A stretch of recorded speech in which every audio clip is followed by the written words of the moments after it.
La consulta de la termoeléctrica, Alfaro y el nuevo modelo de transporte. El PAN recula y no apoyará la batalla jurídica contra la desaparición del Instituto de la Mujer. Además, el denominado grupo opositor a López Obrador. Iniciamos en controversia. A pesar de la violencia que rodea la termoeléctrica de Huexca, se lleva a cabo la consulta ciudadana sobre el tema. Días antes, uno de los principales opositores a la termoeléctrica, Samir Flores Soberanes, fue asesinado en su casa en Morelos cuando salía hacia la radio comunitaria, donde conducía un programa. Los resultados oficiales fueron 55.715 personas quienes acudieron a votar en los 3 estados, donde se llevó a cabo. En Morelos fue la más baja, y al final 59.5% votaron a favor y 40.1% en contra. Desde el nieto de Emiliano Zapata hasta el llamado Frente de Pueblos en Defensa de la Tierra y el Agua de Morelos, Puebla y Tlaxcala están inconformes con los resultados y los desconocen. ¿Tienen razón de ser estas consultas cuando en muchas de las ocasiones ya conocemos previamente los resultados? Pues le invitamos a usted a opinar. ¿Tienen razón estas consultas? Haga llegar sus comentarios a través de las redes sociales de Canal 44. Canal 44 TV, tanto en Facebook como en Twitter. Saludo a mis compañeros. Sonia Serrano. Muy buenas noches. Julio Ríos. Buenas noches, José Ángel. Y David Gómez Álvarez. Buenas noches. Buenas noches a todos. ¿Tienen razón de ser estas consultas, David? Yo creo que no. Creo que el presidente está abusando de un mecanismo de consulta popular, que él le llama así, que les da carácter vinculante o que no tienen, digamos, el rigor que históricamente se ha construido en torno a las elecciones y a las consultas y a los referéndums y a las distintas figuras de participación ciudadana que existen y están establecidas en la Constitución. Me parece que desde la famosa consulta, que fue la más polémica de todas por el impacto que tuvo, que fue la consulta en torno al aeropuerto de la Ciudad de México, pues se vio claramente que no había ningún interés en el presidente de llevar a cabo este tipo de consultas con toda seriedad y formalidad. Es decir, en un contexto país en donde históricamente transitamos de un país de un partido hegemónico, donde había fraude electoral, a uno de una democracia competitiva, donde se eliminó el fraude electoral y que nos costó muchísimo crear una institución del calado del IFE, hoy INE, y que es el encargado oficial de realizar estas consultas. Me parece que las primeras consultas de López Obrador nos tomaron por sorpresa precisamente porque se saltaban la institucionalidad, no ofrecían ventajas a los competidores, no estaban claras las opciones, en fin, me parece que fue un avance en reversa en la lógica de este tipo de figuras de participación ciudadana. Después el propio presidente se comprometió a que a partir de que él llegara a la presidencia de la República, las consultas las haría el INE y que serían más formales, lo cual no ocurrió. Como lo estamos viendo, acaba de hacer esta última consulta para un propósito muy concreto, en donde finalmente ya las cosas no se le acomodaron igual. Creo que a diferencia de las anteriores consultas, tanto la del aeropuerto como la de un montón de obras que nunca supimos ni dónde ocurrió ni para qué, en donde también ganó de calle su posición, en esta creo que sí se enfrentó a una situación distinta que quizás sea lo que empieza a prevalecer de parte de la sociedad frente a estas consultas. Aquí no solo fue baja la votación, sino que fue dividida, y en ese sentido creo que pues son disputables los resultados, son cuestionables los métodos, es totalmente criticable este tipo de utilización de la idea de la consulta popular, que en realidad pues es un asunto que no tiene garantía, la organiza un partido político, no hay padrones, es un poco sobre la marcha, improvisadamente, y realmente no tiene ninguna validez, mucho menos que una encuesta, mucho menos que otros ejercicios de participación directa. Entonces yo creo que este es un primer ejercicio en donde los resultados no son tan contundentes, la participación no es tan alta y hay una movilización postelectoral, postconsulta, que está cuestionando fuertemente a López Obrador. Creo que está llegando al límite el uso y abuso de esta figura frente a reglas del juego y prácticas institucionales que sí existen y que deberían de ser las que prevalezcan. Y más allá de las consultas, inclusive, Sonia, en esta ocasión el presidente sí debió enfrentar, pues ahora sí, esa verdadera oposición de grupos que dicen y tienen sus argumentos para decir no queremos proyectos como este. Sí, ahí me parece el tema de las consultas, seguiremos en el mismo debate. Yo sí creo que es mejor, aunque sea de manera informal, preguntarle a la población que no hacerlo. Pero en este caso me parece que lo más delicado es el tema que hay de fondo, no tanto la consulta. Quizá la consulta se convirtió en este caso en particular en un mecanismo de desgaste más para el presidente que de lo que pudo haberle ayudado, incluso con las personas que han creído en él o que lo defienden.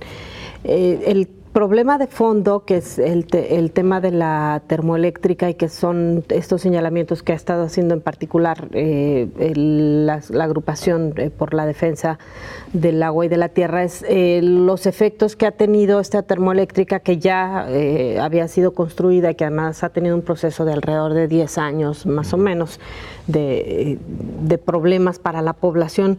Pues es primero lo que tiene que ver con el abasto del agua, ¿no? ¿Para quién es el agua en este país y por qué en nombre de los grandes proyectos se retiene el agua a través de concesiones o a través de este tipo de infraestructura que termina siendo también de alguna manera manejada o distribuida o administrada por particulares? La otra parte tiene que ver también con el daño ambiental que produce. Se han acreditado algunas cosas. Escuchamos, por ejemplo, para empezar, el tema del sonido, que es un problema permanente para la población en esa región, incluso médicamente probado los efectos que ha tenido el sonido, sobre todo en los niños, el tema de la contaminación del agua, el tema de qué va a pasar con los desechos y con la energía que se genera y que produce también un problema a la salud. Todo esto creo que debió revisarse de fondo y antes de ir a una consulta, que sí, pues coincido en esta parte con David, termina siendo como una forma superficial de validar una decisión que ya estaba tomada. Me parece que aquí se ameritaba consultar o tomar en cuenta mucho que se ha trabajado, mucho que se ha estudiado y mucha investigación que hay sobre los efectos que está teniendo la termoeléctrica, aún sin funcionar a 100%, lo que podría suceder una vez que el proyecto se concrete, ¿no? ¿Desgaste para el presidente por haber procedido como los anteriores? No creo tanto que un desgaste, porque no deja de ser todavía un tema, si no de círculo rojo, sí un tema regional o de ciertos grupos que todavía no permea. Si tú le preguntas al señor de la esquina, seguramente no está al tanto de este tema de la termoeléctrica. Es decir, no permeó tan masivamente como el asunto del aeropuerto. En este caso, yo creo que tampoco le va a representar mayor desgaste. Y en este caso, lo que sí se inaugura, que eso sí podría ir increciendo, es que vemos cómo ahora están esta polémica de la izquierda contra la izquierda. Es decir, pues López Obrador viene de militar en la izquierda y de luchas muy parecidas a estas que están ahora enarbolando estos grupos como el EZLN, el Consejo Indígena, alrededor de 38 colectivos que están en defensa de los territorios y que han sido, hay quienes dirán, no, que el EZLN se aburguesó y ese tipo de argumentos, pero yo creo que estas agrupaciones han sido consistentes en esta oposición a proyectos extractivistas, que el fracking, los gasoductos, en este caso las termoeléctricas y todo lo de los monocultivos, todo este asunto. Entonces, esto sí puede ir sin duda creciendo, porque se vio que ya no estuvo tan controlada esta consulta, porque hubo 40% en contra, ¿no? Entonces, digamos que se está inaugurando este nuevo capítulo de ver movimientos de izquierda enfrentados en México con un presidente que surge de la izquierda. Es algo inédito. Porque además la decisión parece más de derecha que de izquierda. Sí, claro. Es una típica. A mí me parece que digamos, el método para consultar es el que me parece muy cuestionable. La inversión o la obra, no sé. desconozco realmente el fondo del alcance o el propósito de la termoeléctrica, pero como cualquier gran inversión, pues tiene beneficios y costos. Cada vez que se hace alguna gran obra pública de infraestructura, tiene cada vez más beneficios y más perjuicios. Es decir, a diferencia de antes, donde a veces se inauguraba una presa enorme, donde no había muchas poblaciones a afectar, hoy cada vez afectas más ecosistemas, más poblaciones. Es decir, cada vez que mueves algo hoy del desarrollo es más complicado, y el presidente ha optado por un tipo de legitimidad vía consultas populares manipuladas, y otros habrían optado por un tema mucho más por la fuerza o por la expropiación o por la persuasión, pero en el caso es que siempre va a haber inconformes y algunos que apoyen, pero siempre va a haber, digamos, daños y perjuicios, sobre todo localizados, y beneficios dispersos y menos focalizados. Y este tipo de grupos no son tan sencillos ya sea de quitar de esas peleas, ¿eh? No se van a rendir. Y lo vimos con la quema de urnas. Exactamente, no, estos grupos no se van a rendir, entonces... Porque además tienen experiencia y tienen muchos años en la resistencia, y vendrán seguramente acciones legales en contra de, no nada más de la termoeléctrica, sino de la conducción. En sus causas, muy consistentes. Y porque además, años. insisto, hay investigación que sustenta el daño que ha causado la termoeléctrica en la región. Entonces, en esa parte, y bueno, y sin contar el tema de la violencia, ¿no? Con lo que ha sucedido últimamente, no nada más por la quema de urnas, sino por el asesinato de Samir Flores. Claro. Agregar que en este tipo de intervenciones de infraestructura, digamos, siempre hay un dilema entre el bien común o el interés general, que siempre es disperso y no está focalizado, y es agua o luz o electricidad para una población mucho más amplia, y costos concentrados focalizados en una población, en un ecosistema y demás. Entonces siempre hay un dilema entre el interés general, que tiene estas características, y el interés particular, que tiene otras características. Siempre están en contradicción, siempre hay tensión, y es muy difícil para un gobierno resolver esos dilemas, sobre todo donde cada vez hay menos márgenes de maniobra. Bueno, habrá quienes digan que nada más estamos criticando a López Obrador o cuestionándolo. La realidad es que no es la intención, pero si tiene usted un punto de vista diferente, lo esperamos a través de las redes sociales de Canal 44. Continuamos enseguida.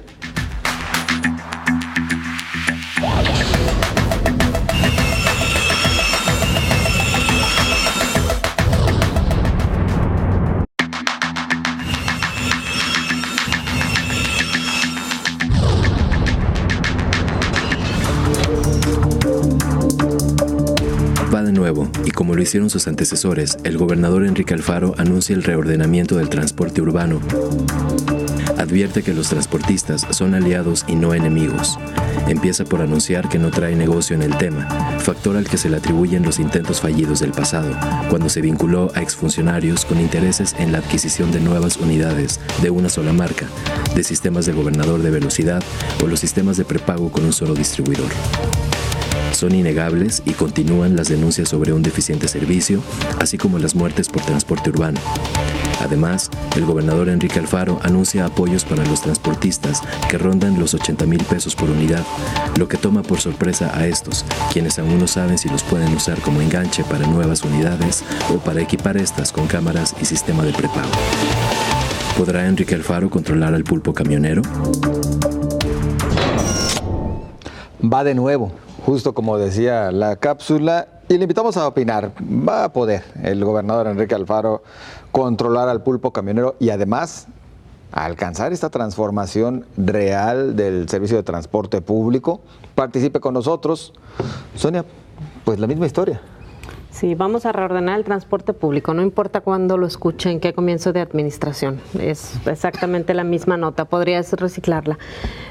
A ver, yo más que poder ordenar al pulpo camionero, creo que el gobernador que va a cambiar esto va a ser aquel que pueda controlar los intereses de sus colaboradores y de quienes puedan estar involucrados en los temas de transporte público, que es lo que ha dado al traste con los intentos anteriores. El esquema, más o menos revisándolo, yo no le encuentro diferencias a lo que plantearon Aristóteles Sandoval y a lo que planteó Emilio González Márquez. Es básicamente lo mismo, que es modernización de las unidades, prepago y reordenamiento de rutas. Y la ruta empresa. Que se ha podido hacer. Y la ruta empresa. La ruta empresa ya estaba también, es lo mismo. Por eso, lo mismo. Exactamente, nomás se va a llamar diferente, todo se va a llamar diferente, pero Ni ruta. hay algo que podría variar, que es el tema del subsidio, pero ya con Emilio González Márquez hay que recordar que hubo un tiempo en que se le daba un subsidio directo a los transportistas. Suspende, pero ya existía. Exactamente, pero lo da de otra forma. Por ahí luego ya se pudo acreditar que todo el dinero de las fotomultas al final se fue también al subsidio a los transportistas, que fue con lo que pagaron los que ya tienen instalado el sistema de prepago y los validadores, lo instalaron con el dinero de las fotomultas que pagaron los ciudadanos.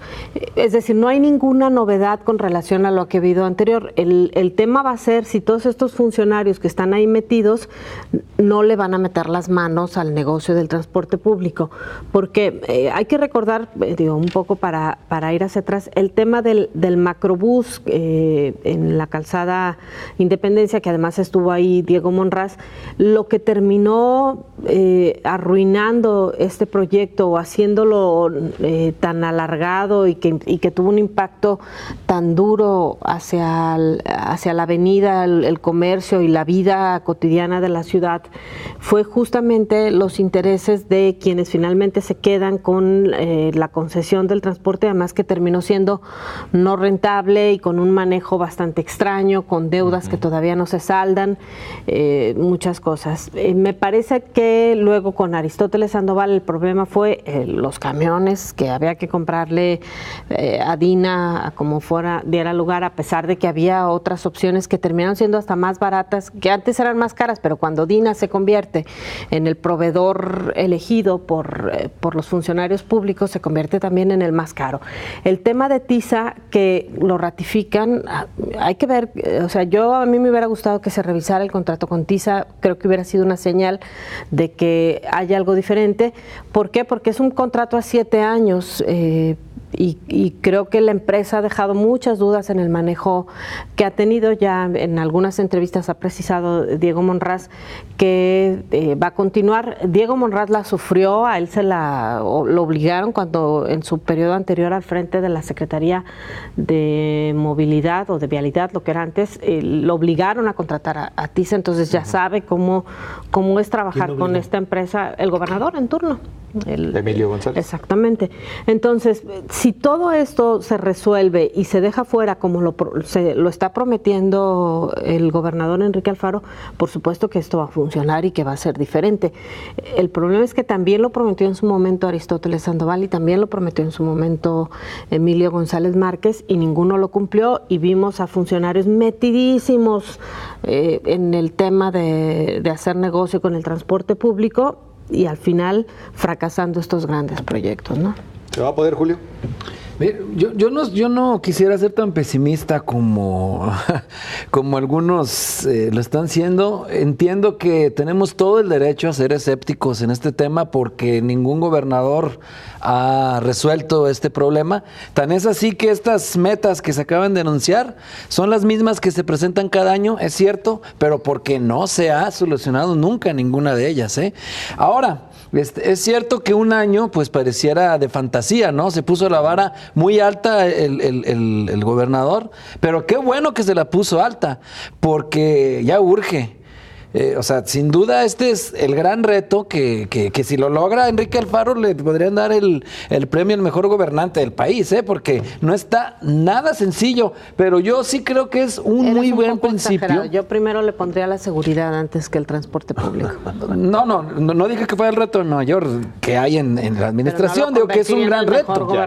El mejor gobernador sería si resolviera el problema de seguridad en el Estado. Tiene razón, pero lo digo pues para que quede la proporción de lo difícil que es resolver esto, que no cualquiera lo va a poder. Es que no es tan difícil, en realidad lo que necesita es que no haya corrupción en su gobierno, con eso basta. Sí, claro que basta, al menos un buen principio es que hay esta voluntad política de tomar al toro por los cuernos, de tomar al pulpo por los tentáculos, para decirlo de otra manera. Todos han dicho que tienen esa voluntad política. Es cierto que hay inercias, es cierto que hay resistencias, porque a pesar de esa voluntad política, Bien dice Sonia Serrano, esto no prosperó porque otros encontraron en esa urgencia de resolver este problema pretextos para hacer negocios, que es lo que se ha estado siempre denunciando.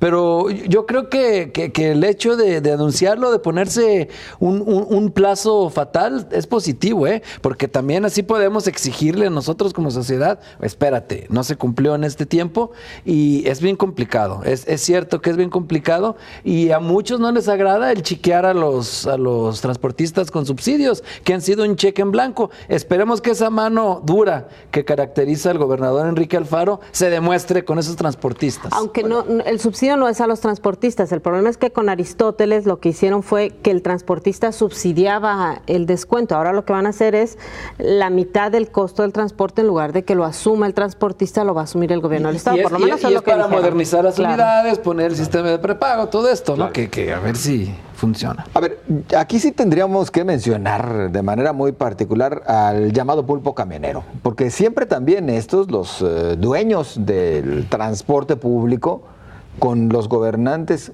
cuando inician, se portan muy ceditas y le dicen, sí, señor gobernador, vamos a colaborar. Y después van sacando el colmillo, las uñas y no se dejan y terminan destrozándoles el proyecto. Así es, yo creo que el pulpo camionero es uno de los grupos de interés más nocivos de la vida pública del Estado y que existe en otras ciudades donde hay este tipo de asociaciones casi mafiosas de transportistas. Lo que siempre se ha dicho es que si no fuera negocio, no estarían ahí. Es decir, por más que se quejen, por más que pataleen, por más que hagan berrinche, ahí siguen. No ha habido un solo caso de alguien que regrese un permiso, una concesión o haya salido de circulación. Nunca. Todos siguen ahí. Eso quiere decir que por ahora se podrán ganar menos, pero nunca han perdido, porque el que pierde no circula, nadie pone dinero gratis. Y en ese sentido es un gran negocio, y es un gran negocio que se ha convertido en una gran mafia de un interés de un grupo contra un interés colectivo mayor. Otra vez, el tema de que los usuarios no están suficientemente bien organizados es un problema de acción colectiva versus un grupo de interés que tiene una capacidad de persuasión y de cabildeo brutales. Y en efecto, yo coincido con lo que se ha dicho acá. Voluntad política ha sobrado, al menos en el discurso. Todos han inaugurado su gestión con las mismas palabras. Ahora sí vamos en serio, los de atrás lo hicieron mal, en esta ocasión sí vamos a cambiar las cosas. El anterior fue inepto o corrupto. Directa o indirectamente, de manera explícita o soterradamente, pero todos le han echado la culpa al anterior. Lo cierto es que hoy llevamos 5 gobernadores, Álvarez del Castillo, Cosío Vidaurri, Alberto Cárdenas Jiménez, Ramírez Acuña, González Márquez y Aristóteles Sandoval, que han fracasado en su intento de reordenar el transporte. Es cada vez más complejo, más difícil y la gente está cada vez más cansada. Entonces, en ese sentido, yo creo que no hace falta voluntad política y tampoco es un asunto de técnica. Porque al contrario, hoy tenemos avances tecnológicos que permiten mucho más reordenar y modernizar el transporte. Tienes geolocalización por internet, estudios, muchas cosas. Yo lo que creo que hace falta es autoridad, que no es voluntad política, autoridad para meter en cintura, para retomar la rectoría del transporte público en el Estado y 2, mucha capacidad de gestión e implementación, porque no basta con anunciar políticas de transporte que pueden, digamos, tomarse del ITDP, del World Resource Institute que trajeron. Esta gente es muy competente, todos los que atestiguaron este anuncio son muy buenos. Pero esas políticas, esa formulación de políticas, ahí no está el reto está en implementar lo que se está diciendo y eso es lo que nunca se ha logrado. Y en efecto, es hacer a un lado los intereses, los conflictos de intereses, la corrupción, los negocios de los colaboradores, meterle en serio a la autoridad y hacer un buen seguimiento y una buena implementación. Finalmente, sí lo puede lograr el gobernador. Comentaba, que esa mano dura que lo caracteriza, aquí sí lo tenga y esperemos que sí, si está tomando el pulpo por los tentáculos, ojalá no se le resbale como a sus antecesores, porque grandote y resbaladizo. Está buena. Mención especial merece, porque el anuncio se hizo nada menos que este martes por parte del presidente López Obrador, que sí se va a apoyar la línea 3 del tren ligero, que se necesitan 4,500 millones de pesos. Y que este año además. Y que este año, aunque dijo, vamos a ver si se puede. Algunos ingenieros han dicho que por lo que falta, que han estado revisando, por lo menos tendría que ser estaría en funcionamiento hasta mediados del año que viene, pero ciertamente es una buena noticia que el presidente priorice Guadalajara sobre Toluca, le asigne no los 1,000 que le habían mal informado que costaría, que lo que faltaba, sino los 4,500, con lo cual entre los 20, ¿cuánto íbamos, Sonia? 28 más 4, ya estamos en 32,500 y contando. ¿Cuántos BRTs nos hubieran hecho 10, ya, por ejemplo? 10 BRTs y de claro 3,000, que eso hubiera... No, dicen que el BRT va a costar como 7,000, ¿no? Sí, más o menos. El peribús es muy grande, pero un BRT promedio cuesta 3,500 millones de pesos, ¿no? Más o menos en kilómetros no debe ser muy diferente, porque el peribús no va a ser todo el periférico, Exacto. es una parte del Pero periférico. ¿cuánto cuesta promedio una línea de peribús de 30 kilómetros en este país? Aproximadamente 3,500, 4,000 millones de pesos, ¿no? 5, 6 que hubieran hecho, estuviéramos... Ya tendríamos 7 líneas. Sorprenderían que tal vez hubieran salido en Sí. 10,000 millones, ¿eh? Tal vez en eso nos hubiera salido. Vamos a los comentarios de ustedes a través de las redes sociales. Muchas gracias. ¿Podrá Enrique Alfaro controlar al pulpo camionero? Y sus respuestas. Cuchi Cuchimam dice, ya veremos, dijo un ciego. Muchas gracias. Robert Sandoval, eso huele a traición porque se va a conjuntarse con ellos y por consecuencia les va a permitir un buen aumento al tiempo, nos dice Robert Sandoval. Muchas gracias por su participación. Regresamos enseguida.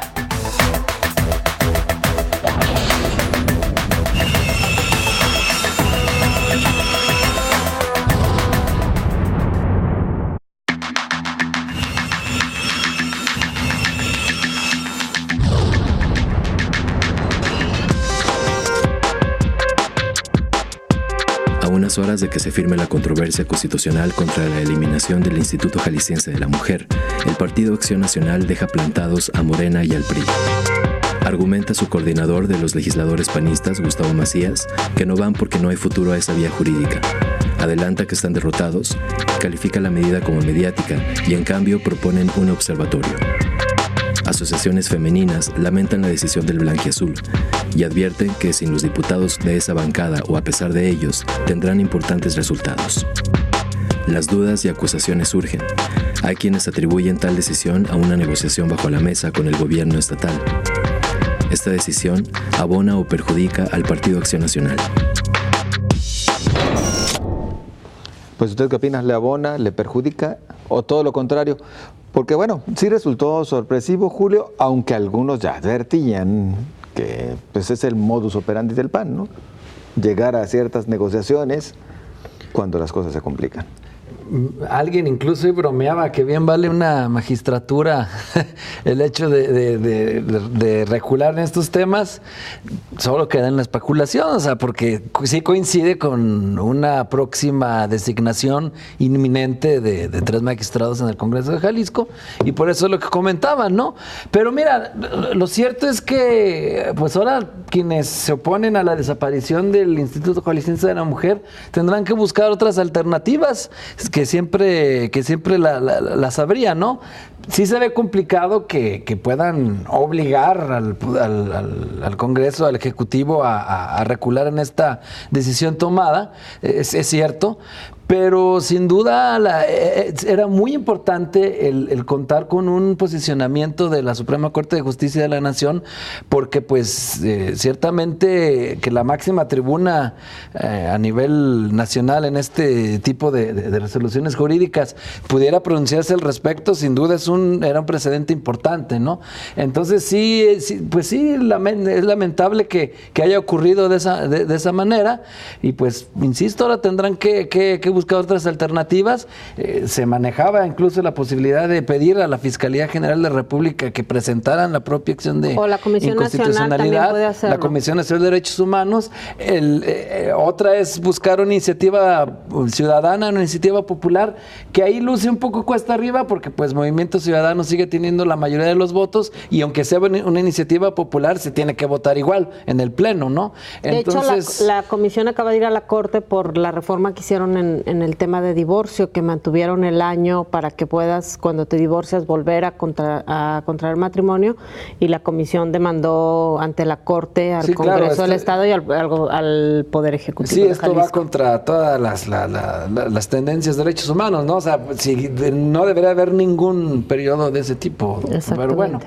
entonces así las cosas, sí, pues molestó, decepcionó a las activistas de género, a las personas que han seguido este tema, pero la lucha pues no se va a terminar ahí porque han incluso contemplado ir a nivel internacional, si es preciso, ante la Corte Interamericana de Derechos Humanos. Pues están buscando diferentes alternativas, planteando diferentes alternativas. Sonia, inclusive hasta hablaban de que mínimo hubiese una delegación del Instituto Nacional de las Mujeres en Jalisco. Al final de cuentas, ¿qué tanto se puede lograr ya después del que se considera hasta este momento palo dado? Pues sí, a ver, me parece que van a agotar la vía jurídica porque así lo habían advertido. Creo que además es la forma correcta. Yo no sé qué tantas posibilidades haya de prosperar. En el caso, regresando un poquito al tema del PAN, no me sorprende. El PAN nunca se ha comprometido con la agenda de género, no lo iba a hacer en esta ocasión, y menos si algo que para ellos es tan barato les sirve para negociar algo más caro, pues por supuesto que lo iban a hacer. Además, coincide con un pronunciamiento que hubo del arzobispado a través de su órgano de difusión en contra de la agenda de género, atacando exactamente. Entonces, me parece que el PAN actúa como el PAN, no me parece una sorpresa. Lo que sí me preocupa a mí es que en medio de todo esto seguimos sin saber en dónde quedó la agenda de género, porque todo lo que dijeron que iban a hacer no ha sucedido y nadie está trabajando en los temas de fondo, que es justamente lo que sabíamos que iba a pasar si desaparecía el Instituto de la Mujer. Por ejemplo, no sabemos qué ha pasado con la respuesta, insistimos, al tema de la alerta de violencia, porque no se trata solamente de aceptarla y decir que lo vas a hacer, sino que incluye acciones concretas. Una de estas acciones concretas es cómo le vas a dar atención a la norma 046 y cómo vas a generar la estructura dentro de la Secretaría de Salud para hacerlo, lo cual no está sucediendo. Otro de estos temas también que es muy importante es las bases de datos que tienen que ver con violencia contra las mujeres, que no las estás generando y estás incumpliendo con los plazos encima para el tema de la alerta. Pero la otra parte también es cómo siguen creciendo los delitos en contra de las mujeres y las actuales autoridades no están haciendo lo que dijeron que iban a hacer. Para empezar, una gran mentira, que dijeron que a partir de que ellos llegaron, todos los delitos, todos los homicidios, dolosos que había de mujeres se investigaban bajo el protocolo de feminicidio. Sale ya el primer reporte del Secretariado Ejecutivo del Sistema Nacional de Seguridad Pública. Jalisco no tiene registrado ni un solo feminicidio y es líder en homicidios dolosos contra mujeres. Entonces, me parece que no nada más es muy preocupante lo que pase con la vía jurídica, sino la gran incapacidad que están mostrando a quienes les encargaron la tarea para hacerla. David. Bueno, yo creo que el tema inicial sobre el cambio de posición del PAN nos sorprende. El PAN es consecuente consigo mismo, es acomodaticio, se vende al mejor postor. Me parece que es una tragicomedia el rol del PAN en el Congreso. Me sorprendió mucho la declaración del presidente Salvador Caro, del coordinador de la bancada de MC Salvador Caro, de elogiar al PAN como si su rectificación fuera algo de presumir, cuando pudieron haber simplemente dejado pasar el tema, porque en efecto detrás hay alguna negociación por una magistratura, por alguna otra posición, como o siempre. Hasta menos.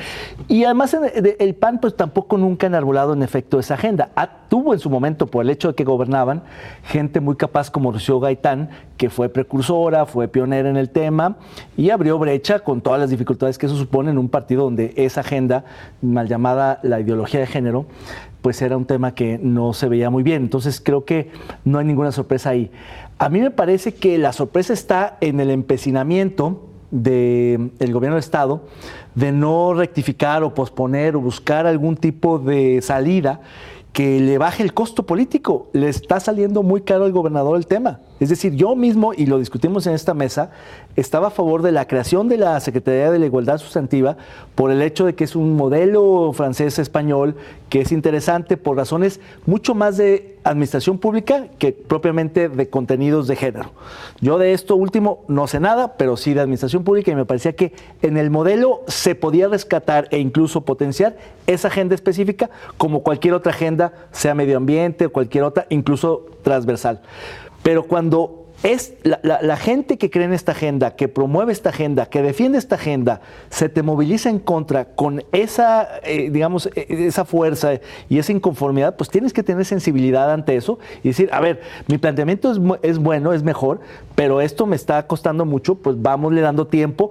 Y él mismo había ya pospuesto para atenderlas, tener diálogos, pláticas y demás, y al final terminaron precipitando las cosas al punto de que diera un portazo en el Congreso. Entonces creo que la operación política de la creación de la Secretaría y de la desaparición del instituto fue terriblemente mala comparada con, me parece, el buen diseño de una institución que trataba de combinar, digamos, grupos vulnerables con grupos rezagados, con prioridades de género, etcétera, etcétera. Entonces, me parece que de una buena idea resultó un mal... Pero ni siquiera fue eso, David, porque lo único que hicieron fue de una secretaría crear dos y generar dos estructuras superiores que solo lo único que hicieron fue crecer la nómina.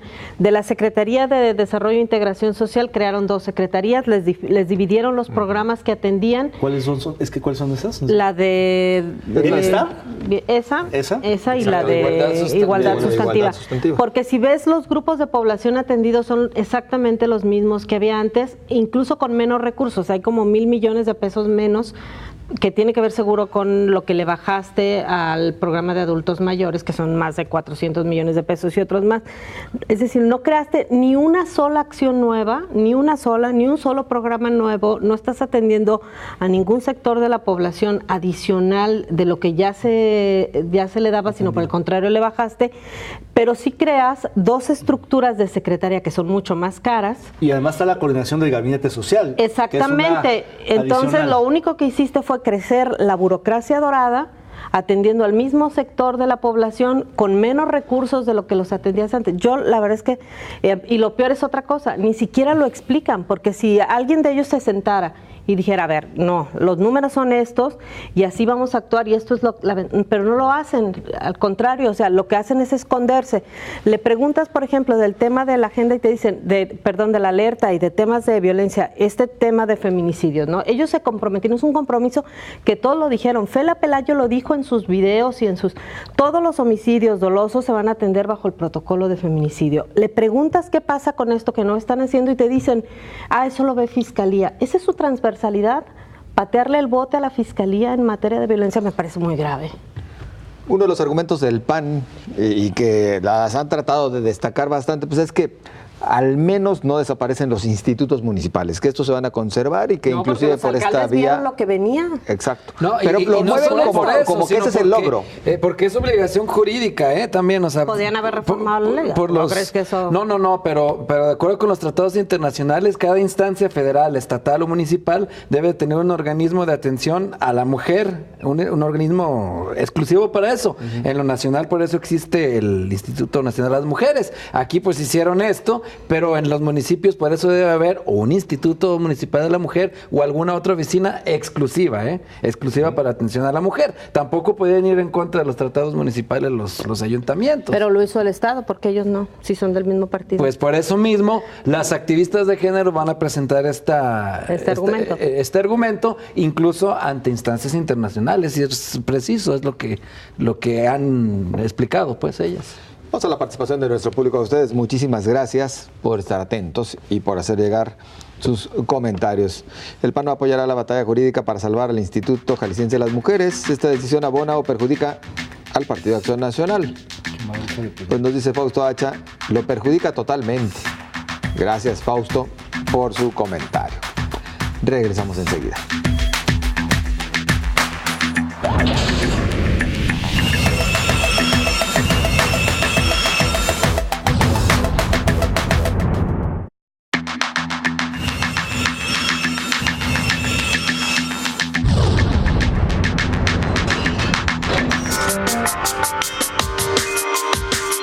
Durante el fin de semana, un periódico nacional anunció el surgimiento de un grupo opositor a Andrés Manuel López Obrador, encabezado por el gobernador de Chihuahua, Javier Corral. Según la entrevista, dicho grupo estaría conformado por el propio Corral, el presidente de Coparmex, Gustavo de Hoyos, el empresario José Luis Barraza, el ex canciller Jorge Castañeda, la diputada Marta Tagle, el senador independiente Emilio Álvarez y Casa, la ex legisladora del PRD Cecilia Soto, Luis Colosio Rojas, el político Agustín Basabe, el perredista Fernando Belanza Orán, el escritor Juan Villoro y el gobernador por Jalisco Enrique Alfaro Ramírez. Más tardó en regarse la noticia que en aparecer Enrique Alfaro para desligarse de tales dichos, más aún cuando hoy se viven mejores tiempos con la relación de Andrés Manuel López Obrador. También Juan Villoro y el periodista Héctor Aguilar Camín negaron los hechos. La respuesta del presidente de México tampoco se hizo esperar. Llama a los integrantes de este grupo ternuritas. Los invita a no hacer el ridículo y a conformar una nueva escuela de cuadros para conformar una nueva clase política conservadora. Urge realmente un contrapeso nacional al presidente y entre los actuales políticos hay alguien con calidad moral para encabezar un movimiento en este tono. Bueno, la pregunta que le hace Canal 44 es si realmente urgen contrapesos nacionales al presidente y si existe algún político con la calidad para constituirse como tal. Los deslindes fueron los que no se hicieron esperar y me parece que fue lo que descolló, inclusive más que la noticia de que hubiera un grupo con tales intenciones. Los deslindes estuvieron al día. O Sí, los apuntes. O los apuntes. apuntes. O los anotados. No, yo creo que justamente lo que más dio la nota fue el deslinde de Alfaro y también por extensión de Villoro y Aguilar Camín, porque eso te habla de que en realidad el grupo no estaba ni siquiera tan compacto. Hay quien empieza a dudar si realmente se dio la reunión, si realmente es un grupo o si realmente van a hacer algo o fue simplemente una reunión de amigos. O como el mío. O como nuestros grupos de Sonia y yo que nos reunimos de pronto. Quizá era una tertulia y ya era una quisieron... tertulia como las que organiza Sonia. Bueno, el punto es que yo creo que fue una mala salida por una razón. Porque se presentan como un contrapeso A y no una como propuesta B. Es decir, no hay ninguna razón, ningún motivo que los reúna y que los ponga en común, salvo su oposición a López Obrador. Es decir, no hay un proyecto, no hay una propuesta, no hay una trayectoria, no hay nada que compartan, salvo su animadversión por el presidente. Y en ese sentido, pues muy rápido se desgastó el grupo porque a pesar de que sí hay muchos ciudadanos, periodistas, activistas, académicos y demás que están participando en esta tertulia, pues ellos no brillaron porque los políticos se llevaron los reflectores, porque es una plataforma de Corral, porque el ex canciller Castañeda también está impulsando fuertemente y en ese sentido lo de Alfaro queda como en una incógnita, si fue o no fue, o si fue y dijo que pertenecía o fue a decir que no pertenecía, pero de todos modos se fue a tomar un café. Pero luego le pasearon en Palacio y cómo. ¿Y cómo? En fin, no sabemos. Pero a mí también me parece muy desafortunada la reacción del presidente López Obrador de descalificarlos con este mote de ternuritas. Me parece despectivo, me parece que no abona al debate, porque finalmente en toda democracia, independientemente de que nos guste o no este grupo, tienen el derecho de hacer esta iniciativa de contrapesar. Porque me parece, en el grupo hay personas que son interesantes y que son importantes en la reflexión y en el pensamiento del país. En este sentido, creo que un contrapeso no viene para nada mal, sobre todo porque no vemos a ningún partido haciendo la tarea de contrapeso que tendría que llevar. Y además, pensando en intereses más que en lo que podrían servir exactamente de contrapeso. Por esa parte, a mí no me parece mal que exista una reunión como esta, que difícilmente será como un club para derrocar al presidente o algo así. Más bien, me parece que puede ser un buen espacio de reflexión sobre decisiones en las que hay que hacer fuerza para que el gobierno de Andrés Manuel López Obrador no vaya solo y no se cometan tantos errores como siempre sucede cuando hay un presidente que impone todas sus decisiones aprovechando las circunstancias que tiene Andrés Manuel López Obrador. En el caso de Enrique Alfaro, creo que se deslinda justamente porque se acababa de dar el encuentro con Andrés Manuel López Obrador Y más que deslindarse, si participó o no, bueno, pues ya solo él lo sabe, pero era importante para él que quedara claro que no forma parte de una corriente que busca desestabilizar al presidente López Obrador. No busca desestabilizar, eso no está planteado. Exactamente, busca pero así, de alguna manera como se presenta parece eso. Pero un contrapeso a mí me parece... No, yo creo que se presenta como un contrapeso correcto. sin propuesta, vacuo, pero un contrapeso que en democracia es muy sano. Que además son necesarios pero los es mejor que no sea por un tema en particular. Me parece que es más sano que exista un contrapeso que vaya analizando la agenda cotidiana, el día a día y fije posicionamientos. Pero no es conspiratorio, no es para desestabilizar, no es ilegítimo. Es tampoco es que se reúnan en una mesa con velas negras y capuchas, o sea, tampoco. Y sin celulares, ¿no? Exactamente. Sí. Que también un poco al vapor el desplegado, ¿no? Pareció el desplegado más motivado por la nota que al revés, ¿no? Exacto. Habría sido primero el desplegado y luego... Es que alguien la filtró a Reforma, la filtró antes de tiempo. Es que fue entrevista, no fue... No, pues Javier Corral fue el que embarró a propios extraños. Para quedarse con el mérito, seguramente, de yo soy el convocante.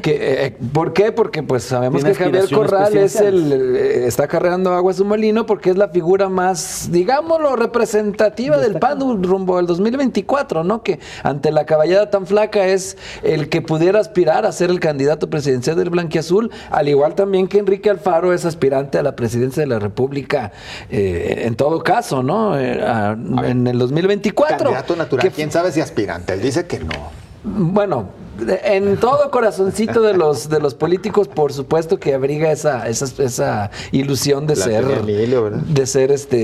candidato. Pero, hasta Aristóteles mismo. A mí la parte que me preocupa de las declaraciones matutinas del presidente López Obrador es que todos los que no están con él están contra él. Y la descalificación permanente y recurrente de las organizaciones de la sociedad civil, de las oposiciones en las cámaras, de los grupos que se presentan como contrapeso o abiertamente en democracia contrarios a él, cualquier actor político que no esté con él es conservador y reaccionario. Y en ese mismo segmento, los actores que sí están con él están transformando la historia. Y estamos hablando de empresarios que simplemente unos están con él y entonces están del lado de la transformación y que están contra él y entonces son reaccionarios. Eso. Los mismos, es decir, si un empresario de la televisión que ayer era de la mafia del poder, hoy pasa a ser parte de mi consejo asesor, ya está, digamos, del lado correcto de la historia, mientras que otro empresario que tiene menos intereses creados al amparo del Estado se opone o discrepa, entonces es un reaccionario fifí. Esa es la parte que creo que ya López Obrador ha abusado de la polarización que está generando en este país y descalificando actores que en democracia pues tienen toda la legitimidad de participar. De eso se trata, entonces ahí... que tampoco participaron mucho en tiempos de Peña y Calderón, también hay que decirlo, varios de ellos. Es que hay que recordar que en este grupo de contrapeso está Álvarez y Casa, están periodistas, académicos, profesionistas, es decir, las figuras sí son los de siempre, Castañeda, Corral, el grupo San Ángel, que pues toman el micrófono, dan la nota y se roban el tema. Pero hay muchos más que habían estado tratando de construir algo que no lo pudieron mostrar o elaborar, pero que al final... Pero que son pensamientos interesantes e importantes en el país y que vale la pena que hagan un trabajo que hay como algunos interesantes, que también interesantes que se deslindaron, como Villoro, pues, pero... Bueno, uno de los comentarios que llamó bastante la atención entre las reacciones que se generaron era, en particular había quienes decían, López Obrador llega legitimado por 30 millones de votos de los mexicanos y por lo tanto no se vale que existan este tipo de grupos. ¿Cómo responderles a quienes así lo opinan? Deben de prevalecer las mayorías, pero siempre garantizando el derecho de las minorías. Es decir, por más aplastante que sea una victoria, jamás podrás borrar el derecho de las minorías y de la oposición para buscar de nueva cuenta el poder. De eso se trata la democracia. Adam Przeworski siempre decía, la democracia es el sistema que al derrotado le permite ser el ganador en la siguiente ronda. Es preciosa la definición porque precisamente habla de la alternancia y de la sucesión en el poder. Y de la cual Andrés Manuel López Obrador ha sido beneficiario. Claro. Así de fácil. Y si no, o sea, hay que leer pues todo de política, ¿no? Hay que leer. Si no hubiera, hay que leer de política, si no hubiera estos contrapesos tanto institucionales como no institucionales, que son los organismos de la sociedad civil, las cámaras empresariales que ya existen y ahora pues este tipo de de asuntos que surgen. Si se limita esto a nada más definir quién podría ser un candidato opositor para el 2024, ahí sí se trataría de un verdadero desperdicio. Si en realidad se constituye como contrapeso. A mí no me parece que muchos de los que presuntamente participaron lo hagan para eso. Ser candidatos.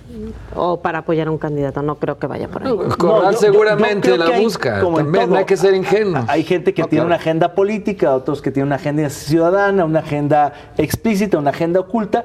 Yo sí creo que en ese grupo hay gente muy valiosa que ha contribuido a la democratización de este país, a su transparentación, etcétera, y hay otros que son oportunistas y acomodaticios, como los hay en cualquier grupo político, en cualquier partido, incluido Morena, MC, PAN, PRI y toda la pedacera. Entonces, siempre va a haber de todo en todo, simplemente hay que saber distinguir, y por eso las generalizaciones que hace el presidente cuando dice la sociedad civil como si fuera una homogénea y la descalifica, pues él no se vale, porque hay organismos de la sociedad civil de izquierda progresistas que estuvieron en su lucha, que hoy están muy decepcionados con el tema de la Guardia Nacional, con el tema de la violación de derechos humanos y otras cuestiones que no se vale, igual que tampoco se puede decir que todo su gobierno es impoluto o que toda la oposición es corrupta. Y vamos a los comentarios de ustedes. Gracias por participar. Les damos salida en este instante. Antes de despedirnos, ¿surge realmente un contrapeso nacional al presidente? ¿Entre los actuales políticos hay alguien con calidad moral? Refiere la pregunta para encabezar un movimiento en ese tono. Pepe Torres dice, no urge. Y los que levantaron la mano, ninguno tiene la confiabilidad. Muchas gracias, Pepe Torres, por participar. Francisco Sariñana dice, calidad moral de los que pretenden ser contrapesos. Habrá que buscar entre la basura política a ver si hay algo digno de rescatar. Yo no lo creo, nos dice Francisco. Muchas gracias por su participación. Pues estamos a segundos de despedirnos, prácticamente ya para agradecer y desearles lo mejor, compañeros. Muchas gracias, muy amable. Buenas noches. Gracias, buenas noches. Buenas noches. Y a usted, gracias, pásela bien.